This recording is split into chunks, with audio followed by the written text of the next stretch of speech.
I am a military brat. I was born on post in Yongsan in 121 military hospital there where my dad was stationed. Being always surrounded by what my dad did, the relationships and bonds that he's formed while he was in the military, I kind of saw that, and I was like, maybe one day I want to be like that. It really boils down to the very basic concept of being a good person in order to be effective anywhere, and that carried me through Ranger School, through all the military schools that I've been to, even to Afghanistan. I was deployed to southern Afghanistan, Panjwai to be exact, which is the birthplace of Mullah Omar, who's the Taliban who founded it. And our battalion headquarters was in the thick of it. A lot of the surrounding villages within our area of operations were right there that were heavily influenced by the Taliban just because of the region that we were in Panjwai.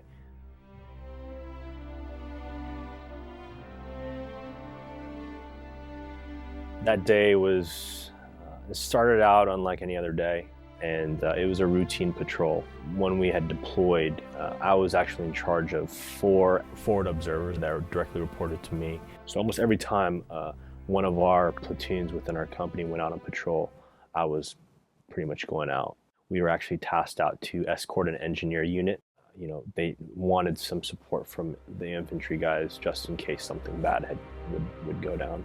Going nearby a village that we had not been into yet. It was known from the prior unit that we actually replaced that village had some suspicious activity in it, and they have confirmed that Taliban have been operating within there. I was on the radio as a fire supporter. I'm monitoring multiple radios, multiple frequencies. I got some assistance from the helicopter pilots and where we needed to go, and we set on foot and we were on the way. The lead man was, I remember, Specialist Hadley as a counter ID equipment. We call it the Mine Hound. The squad leader behind him was Sergeant Mack, was the second, and I was the third behind him, telling them pretty much where to go, where to turn. We also actually led with a dozer vehicle. We had another squad leader in there in front of Hadley that would create a path that would push out the dirt that we could walk in. The squad leader who was in the dozer vehicle would hit the road. Hadley cleared the mound that the dozer vehicle caused, which, like I said, pushes out the sand. I think he cleared that mound, he stepped on there and then hit the road. And the last thing I remember, I think I stepped on that mound and it went off. Immediately when it happened, I got knocked back. My right hand was with my rifle, my left hand was out. I'm also a left partial amputee. I lost a couple fingers. My eardrums are blown out, I can't hear anything. I just hear a flatline beep, and then as a couple seconds go by, I can start hearing people yelling, and I just remember Sergeant Mack, and then maybe the other squad leader behind was Sergeant Donahoe, coming up to me and saying, "Sir, you're gonna be all right," and pulling me back, starting to apply first aid. The first thing I noticed was my hand. It was blood. There was blood everywhere. Next thing I know, they're applying tourniquets to both of my extremities. From what I remember, I think there were 2 or 3 on each extremity, and they put 2 on my arm as well. And then when I finally realized that something bad happened to my lower extremities, I just remember the blood just rushing down. I'm in above the knee on the right and below the knee on the left. So I did step on the ID with my right leg, hence I'm a higher amputee on the right.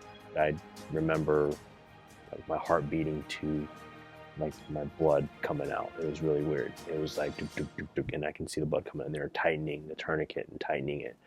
And then I remember at a certain point they tightened it and the blood just stopped coming out. And I kind of knew, hey, I think I'm gonna be all right.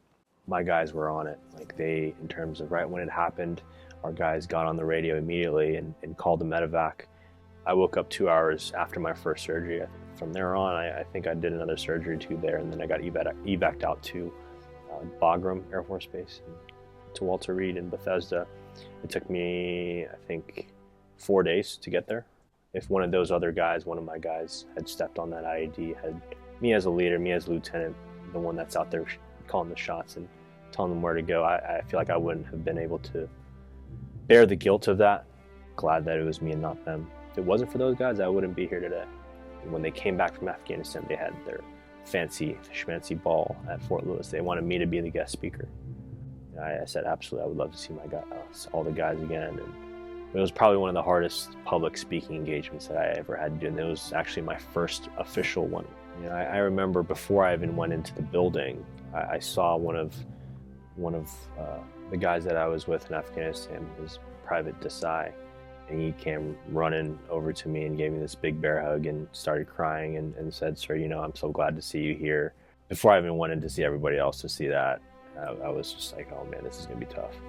And that was kind of a highlight of my life, right? To be back and give a speech to my guys. And you go through a little bit of a dark time initially when it first happens and you're recovering in the hospital bed, because you have a lot of time to think.